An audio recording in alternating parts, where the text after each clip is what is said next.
여러분들에게 그림 하나를 좀 보여드리고 이제 말씀을 좀 시작하려고 합니다.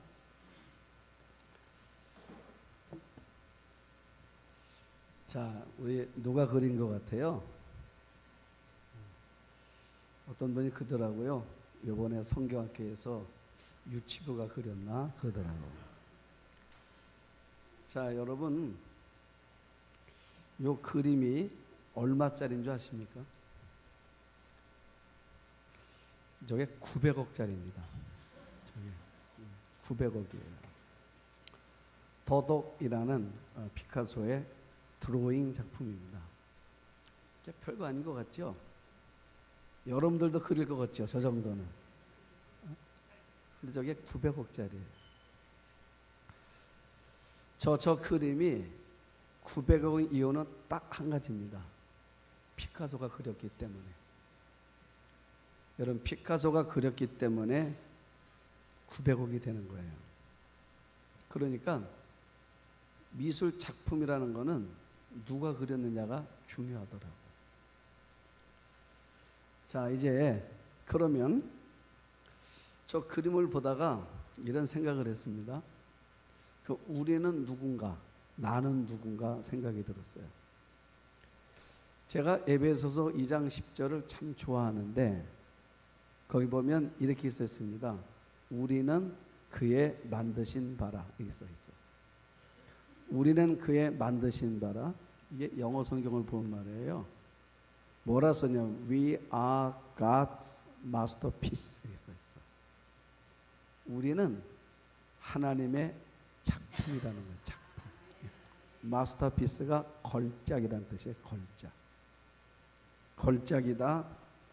명품이라는 뜻입니다. 명품. 여러분과 제가 누구냐면 하나님이 만드신 마스터피스라고 말이에요. 걸작품이라고 말입니다. 그러면 어때요? 여러분들 생각에 옆 사람은 살짝 보니까 어때요? 걸작품 같아요? 그러면 왜 걸작품인가? 왜 명품인가? 이유는 딱 하나입니다. 누가 만드셨기 때문에요? 하나님이 만드셨기 때문에. 그러니까 피카소가 그렸기 때문에 가치가 다른 거예요. 하나님이 여러분과 저를 만드셨기 때문에 가치가 다른 거다 그 말이에요. 그러면 왜 만드셨을까 하는 생각이 들었습니다. 성경에 그에 이어서 말해줍니다. 뭐라 말하냐면 이유가 뭐냐면 선한 일을 하게 하시려고 그랬어. 네? 선한 일을 하게 하시려고 하나님께서 여러분과 저를 걸작품으로 만드신 이유가 뭐냐 그랬더니 선한 일을 하게 하려고. 그러면 이 선한 일이 뭔가? 선하다는 헬라어가 아가도스인데 뜻이 뭐냐면 제 역할을 하다 이런 뜻이에요. 제 역할을 한다. 여러분, 그러니까 하나님께서 여러분과 저를 각각 다 하나님 만드시고 나서 창세기에 뭐란 말입니까? 보시기에 좋았다 그랬어요. 아마 여러분들도 여러분들의 자녀가 태어났을 때 딱 보시는 순간에 어땠어요? 보기에 좋았지요. 남들은, 자, 여러분, 남들은 중요한 게 아니에요. 자, 부모가 하는 말이 뭐냐? 보기에 너무 좋은 거야. 그게 뭐예요? 마스터피스. 그러니까 하나님이 우리를 만드셨는데 보시기에 좋은데 왜냐하면 그 이유가 선한 일을 하게 하시려고. 그러니까 사람마다 하나님이 만드셨을 때는 다 제 역할이 다 있다는 사실이에요. 자, 오늘 성경을 이렇게 보게 되면은 바울 얘기인데, 여러분, 사도 바울은 사역을 이제 아름답게 이 사역을 마치게 되는데 빛나는 사역을 했잖아요. 그런데 바울의 사역을 1차 전도 여행, 2차 전도 여행, 3차 할 때마다 가는 곳곳마다 바울이 이 전도의 아름다운 열매를 맺습니다. 그 이유가 뭔가 그랬더니 돕는 사람이 늘 있더라고요. 바울이 가는 곳에서는 늘 돕는 자가 있습니다. 그래서 로마서 16장에 보면은 바울이 이제 노년에 쓴 책인데 거기 많은 사람들의 이름을 기록해요. 이 사람이 나를 이렇게 도와줬고, 이 사람 나를 이렇게 도와줬고, 또 이 사람 때문에 내가 힘을 냈고, 이 사람 때문에 대신에 일어나게 되었고, 이런 이야기를 쭉 하고 있습니다. 그러니까 바울이 하는 말이 뭐냐면, 내가 하는 모든 사역에는 이렇게 나를 돕는 사람들이 있었더라, 그 말이에요. 나는 여러분들이 살아가는 길목길목마다 여러분들을 돕는 자가 꼭 있기를 축복합니다. 네? 자, 오늘 말씀에 지난주 이어서 보는 건데, 예루살렘 교회가 기근으로 해서 큰 어려움을 만났다고 그랬습니다. 기근으로의 어려움을 만났는데 어느 정도 어려웠냐면, 어쩌면 교회가 문을 닫을 수 있는 그런 어려움을 만났습니다. 그런데 예루살렘 교회가 어려워졌다는 말을, 이 소식을 들었을 때 바울의 마음에 자꾸 그 마음이 걸리는 거예요. 여러분, 우리가 주일을 하는 사람도 보면 마음에 자꾸 걸리는 사람이 일을 하는 거예요.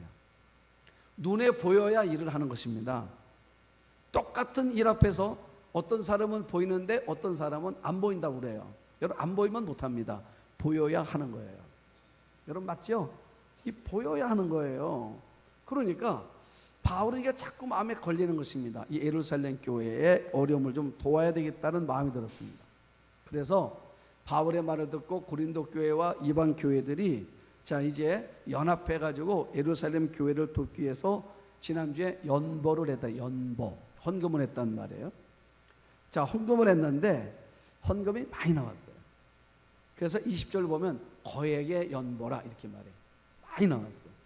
이 거액의 연보를 나왔는데, 이제 그러면 이 거액의 연보를 어떻게 예루살렘 교회에 전달할 건가? 자, 오늘 그 얘기입니다. 지금처럼 은행에 있는 것도 아니고 뭐 온라인으로 붙일 수 있는 것도 아니고 사람이 직접 가서 전달해 주는 건데, 이게 액수가 많단 말이에요. 자, 이 액수가 많은 거액의 헌금을 어떻게 전달할까 하는 얘기가 오늘 성경입니다. 오늘 성경을 보면은 세 사람이 등장을 합니다. 자, 왜 세 사람일까? 이유는 간단합니다. 배달 사고 날까봐. 자, 전달하다가 혹시 사고가 날까봐 그래서 세 사람을 선택하는데, 적어도 바울이 믿을 만한 사람, 신실한 사람들이겠죠. 자, 이런 사람들을 세 명을 선택을 합니다. 그 중에 첫 번째는 누구냐면 디도라는 사람이에요. 디도. 자, 16절, 17절 한번 봅니다. 너희를 위하여 같은 간절함을 디도의 마음에도 주시는 하나님께 감사하노니 그가 고난을 받고 더욱 간절함으로 자원하여 너희에게 나아갔고 그랬어. 자, 다시 한번요. 16절을 잘 보세요. 너희를 위하여 간절함을 디도의 마음에도 주시는 하나님께 감사하노니 이렇게 써 있어요. 헬라어 성경은 여기 순서가 바뀌어 있습니다. 먼저 나게 뭐냐면 감사가 먼저 나요. 감사.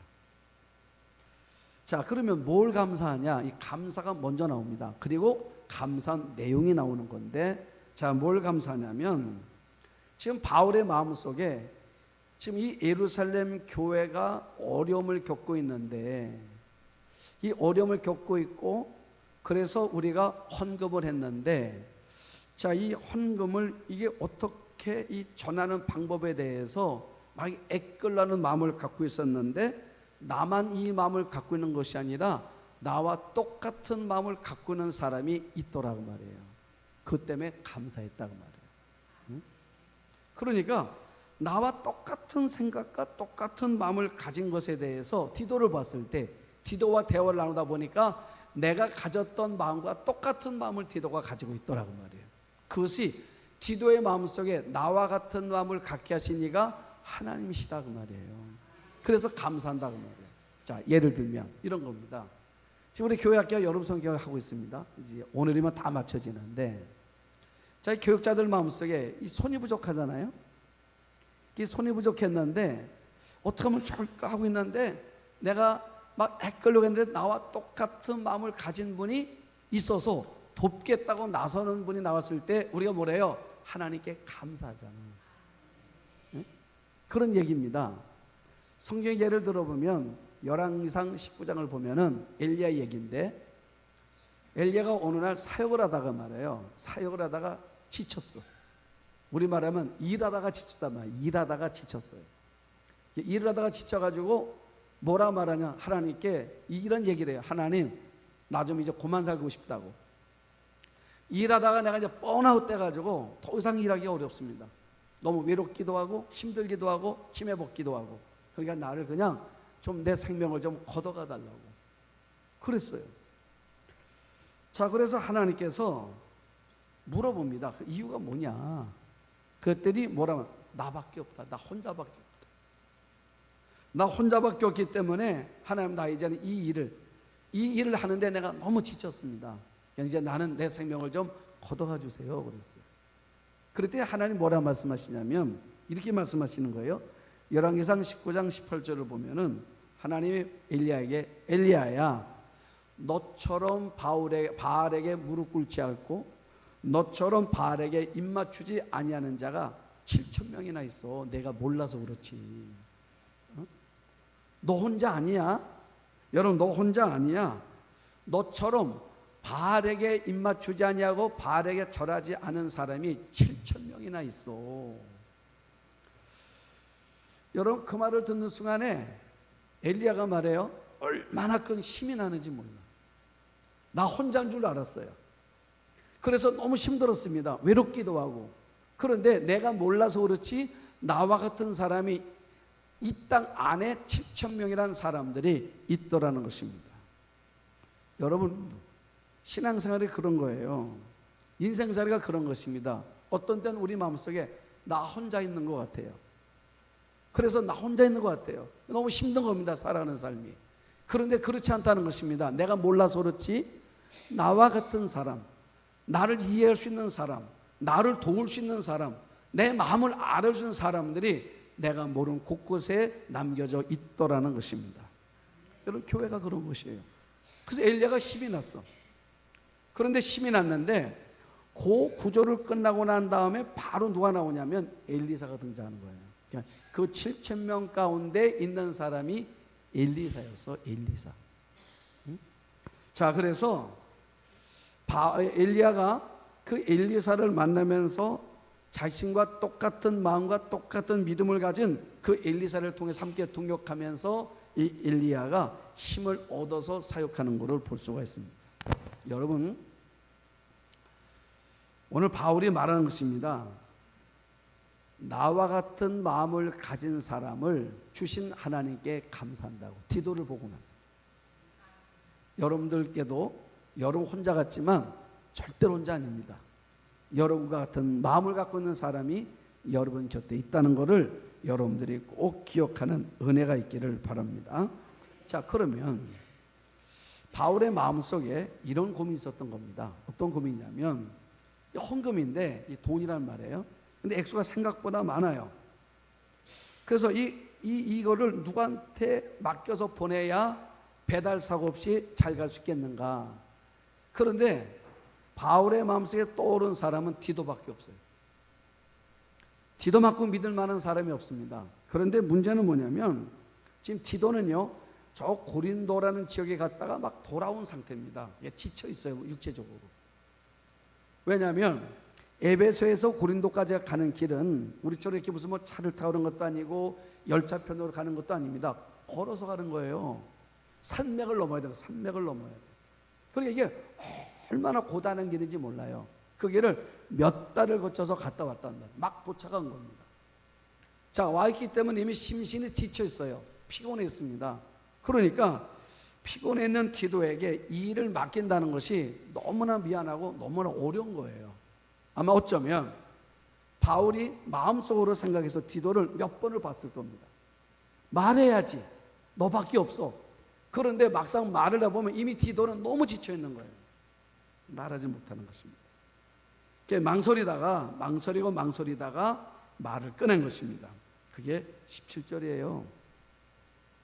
그가 고난을 받고 더욱 간절함으로 자원하여 너희에게 나갔고. 자, 왜 감사했습니까? 지금 보니까 디도에게 이 얘기를 했더니 디도가 망설이지 않고 망설임도 없이 자기가 자원해서 이 일을 하겠다고 나섰다고 말이에요. 그래서 감사하다 그 말입니다.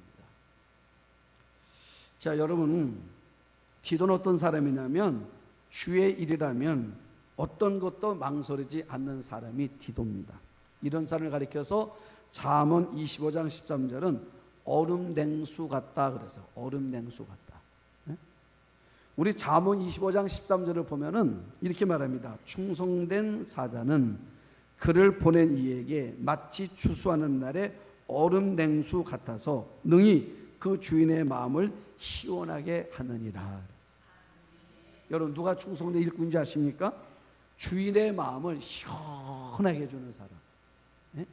주인의 마음을 시원하게 해주는 사람이 충성된 일꾼이라 그 말이에요. 여러분 표현이 참 좋죠. 추수하는 날에 얼음 냉수 같아서 주인의 마음을 시원하게 해줬다. 바로 디도가 이 바울의 마음을 얼음 냉수같이 시원하게 해줬다 그 말이에요. 나는 우리 그리스도인들이 우리 예수님의 마음을 이렇게 시원하게 드리는 삶을 살아가기를 축복합니다. 우리가 좀 예수님의 마음을 시원하게 드리는, 우리 교회가 예수님의 마음을 좀 시원하게 드리는 그런 교회가 되기를 소망합니다. 자, 두 번째, 사람이 세 사람이 나오는 거라 했죠. 두 번째 사람이 있습니다. 이름은 나오지 않는데 뭐라 말하냐면 형제라 이렇게 써 있어요. 자, 18절을 보시면 또 그와 함께 그 형제를 보내었으니 이 사람은 복음으로써 모든 교회에서 칭찬을 받는 자요. 그 형제는 누군지는 몰라요. 그런데 오늘 본문에 보면 모든 교회에서 칭찬을 받는 사람이다. 모든 게 어디입니까? 이 이방 교회 말하는 거거든요. 베레아 교회니 데살로니가 교회니 빌립보 교회, 이 교회들, 이방 교회는 교회들마다 모든 사람들이 칭찬하는 사람이라는 거예요. 그 사람을 이제 이 헌금을 예루살렘 교회로 수송하는 그 일을 맡긴다 그 말이에요. 첫 번째 디도에게 맡기고 또 한 사람은 이제 칭찬받는 사람, 모든 교회가 칭찬받는 사람. 우리가 사도행전 7장을 보면은 7 집사를 선택하는 기준이 나옵니다. 자, 첫 번째 성령 충만한 사람, 두 번째 믿음이 좋은 사람, 세 번째 칭찬받는 사람. 자, 요 세 가지의 조건을 갖춘 사람 중에서 7 집사를 뽑으라고 그랬습니다. 자, 다시요. 7 집사를 뽑는 기준을 우리에게 보여주는 것. 첫 번째 어떤 사람이요? 성령 충만한 사람. 두 번째 믿음 좋은 사람. 세 번째 칭찬받는 사람. 그러면 이걸 잘 보시면 성령 충만한 사람, 믿음 좋은 사람은 누구와 관계? 하나님과의 관계. 그 다음에 칭찬받는 사람은 누구와의 관계? 사람과의 관계. 그러니까 여러분, 하나님이 일꾼, 하나님의 나라를 위해서 일할 사람들을 뽑는 기준이 뭐냐면 하나님과의 관계도 좋아야 되고 사람과의 관계도 좋아야 된다 그 말이에요.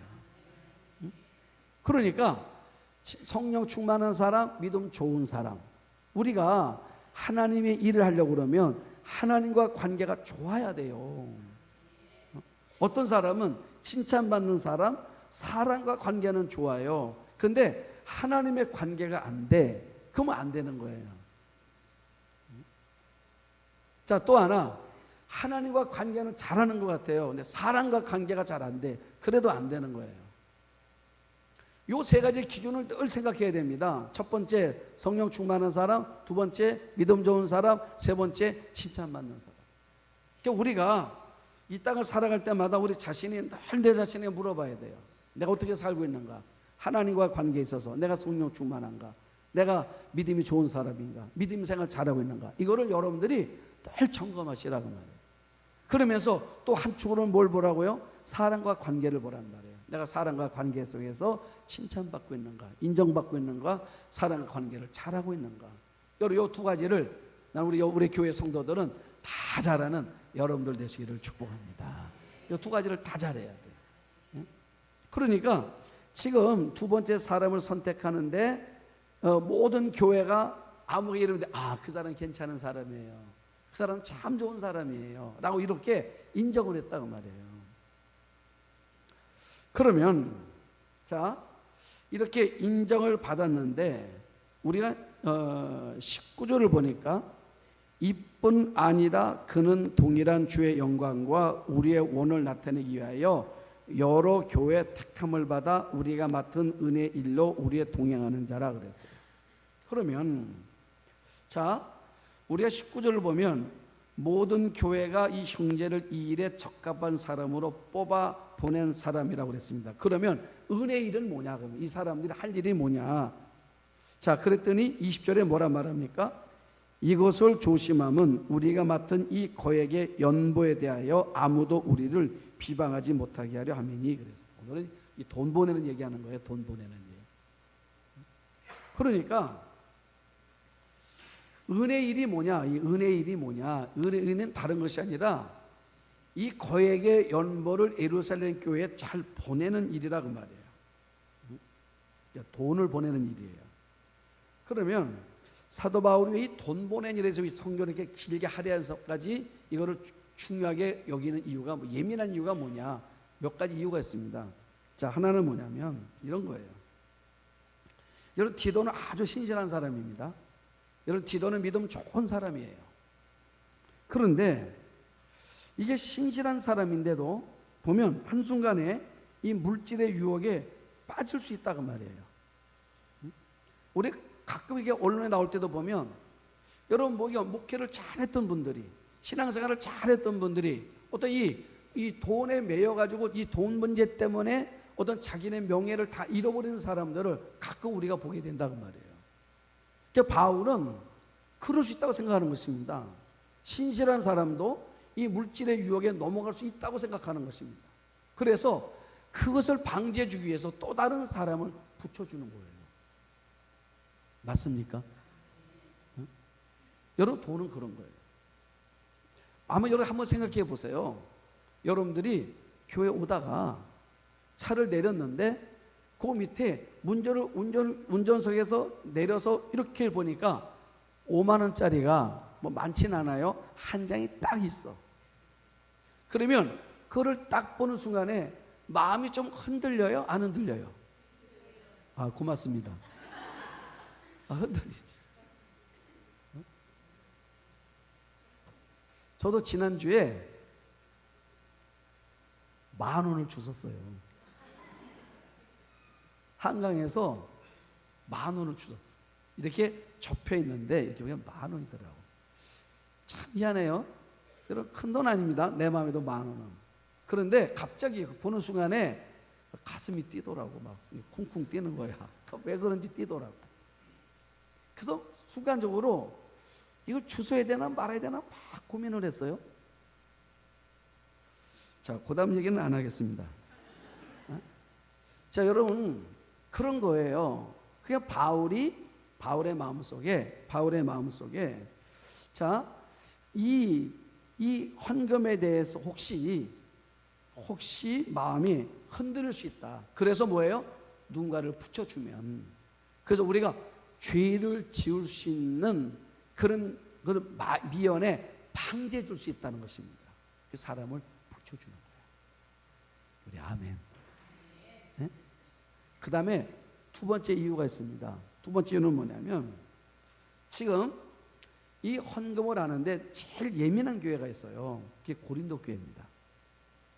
자, 고린도 교회는 바울에 대해서도 헌금 유용에 대해서 막 신랄하게 비난한 적이 있었습니다. 그래서 바울이 내가 이 헌금을 수송하는 일은 내가 안 하겠다고 빠진 거예요. 바울은 너무나 억울했습니다. 사실 나는 고린도 교회 중 헌금을 유행한 적이 한 번도 없다는 것입니다. 여러분, 이런 일들이 종종 있어요. 교회 안에서도. 그래서 바울이 자신을 빠졌습니다. 빠지고 이제 3명을 선택하는 거예요. 디도를 선택하고 칭찬받는 형제를 선택했단 말이에요. 그런데 교회들이 헌금을 했지만은 제일 많이 하는 교회는 고린도 교회입니다. 여러분, 제가 소개한 것처럼 이방 교회들은 다 가난해요. 다 가난하기 때문에 실제적으로 액수가 얼마 안 됩니다. 많이 했다고 해도 부자는 고린도 교회가 부자예요. 어쩌면 이 헌금의 절반 이상은 고린도 혼자가 다 담당했을 것입니다. 그러니까 담당하고 만큼 관심이 가는 거잖아요. 낸 것만큼 마음이 가는 거라고 말이에요. 그러니까 이 고린도 교회들이 보는 것입니다. 이 헌금이 온전하게 예루살렘 교회로 전달이 되는 건가 아닌가. 근데 이 안에는 아직 누가 있습니까? 거짓 교사들이 있어요. 그래서 혹시 이 사람들이, 거짓 교사들이 불순한 동기를 가지고 돈 문제에 대해서 비방할 기미를 제공하지 않기 위해서 바울이 여러 사람들을 하는 거예요. 그러면서 고린도 교인들에게 이 헌금을 보내는 사람들이 누군가에 대해서 하나하나 소개를 해주는 것입니다. 자, 첫 번째 누구였다고요? 디도라는 거예요. 디도는 고린도 교회 교인들이 인정하는 사람이야, 사실. 자, 왜냐하면 우리가 바울 서신이 이 고린도서가 고린도 전전서가 있었고 고린도 전서가 있고 고린도 후서가 있다고 그랬죠. 그러니까 고린도 전전서를 한번 보냈고 그리고 디모데도 다녀왔고 바울도 다녀왔는데 이 고린도 교회 문제가 해결된 것이 아니고 문제가 더 커졌어요, 사실은. 그런데 네 번째 간 사람이 디도란 말이에요. 디도가 가가지고 이 문제를 잘 해결을 했어요. 그래서 고린도 교회 문제가 다 해결이 됐어요. 그러니까 고린도 교회인데 적어도 디도를 인정하고 있단 말이에요. 디도에게 그래서 이 일을 맡긴 거예요. 그리고 또 들어보니까 이번에 헌금을 수행하는 사람들이 디도래. 아, 그러면 믿을만해, 디도면. 이러고 있는데 근데 혼자 보내는 것이 아니라 또 이때 누구냐 그랬더니 모든 교회가 칭찬하는 사람. 아무개. 아, 그 사람이면 괜찮아. 누구면 괜찮아. 자, 이렇게 두 사람인 줄 알았어요. 그랬더니 22절 보니까 바울이 한 사람을 또 넣었어. 22절 보십시오. 또 그들과 함께 우리의 한 형제를 보내었노니 우리는 그가 여러 가지 일에 진실한 것을 여러 번 확인했다. 그랬어요. 자, 그러니까 이 사람은 몇 번이 우리가 확인했다. 이 사람이 진실하다는 거를. 이렇게 해서 세 사람을 이제 해서 세 사람이 이 거액의 헌금을 가지고 예루살렘 교회에 전달하는 이 일을 맡기게 됐다. 그 얘기는 것입니다. 자, 이게 뭘 얘기하고 싶은 거냐, 결론은. 24절 보십시오. 그러므로 너희는 여러 교회 앞에서 너희의 사랑과 너희에 대한 우리의 자랑의 증거를 그들에게 보이라. 그랬어요. 내가 너희를 자랑했다는 것입니다. 내가 너희들을 자랑했는데 이 자랑이 헛된 말이 되지 않도록 해달라라고 부탁하는 것입니다. 어쩌면 하나님은 이 말씀은 단순히 요 세 사람에게만 주어지는 것도 아니고 고린도 교회에게만 주어지는 것이 아니라 오늘 여러분과 저에게 주어지는 말씀이라는 것입니다. 하나님은 우리를 자랑하시는 것입니다. 뭐라고요? 마스터피스. 내 걸작품이라고. 하나님은 누구를 만날 때마다 나를 소개해 줍니다. 마스터피스. 내 걸작품이라고. 내 명품이라고. 하나님 보시기에 좋았다고 하신 하나님이 자랑했던 그 하나님의 말씀에 대해서 우리가 하나님의 그 자랑이 헛된 말이 되지 않도록 우리가 살아가줘야 된다는 것입니다. 여러분의 주어진 자리에서, 여러분의 삶의 자리에서, 여러분들의 맡겨진 자리에서, 또 우리 교회가 하나님께서 우리 교회를 세워놓으셨을 때 하나님 뭐라 말씀하셨습니까? 보시기에 참 좋았다. 하나님이 그렇게 보시기에 좋았다고 말씀하신 거에 맞게 우리 교회가 하나님 맡겨준 사명을 잘 감당해야 되겠더라는 거죠. 우리 자신들의 그런 삶의 길을 살아가서 하나님의 자랑이 헛된 말이 되지 않는 그런 삶의 길을 살아가는 여러분과 저와 우리 모두가 될 수 있기를 주의 이름으로 축복합니다.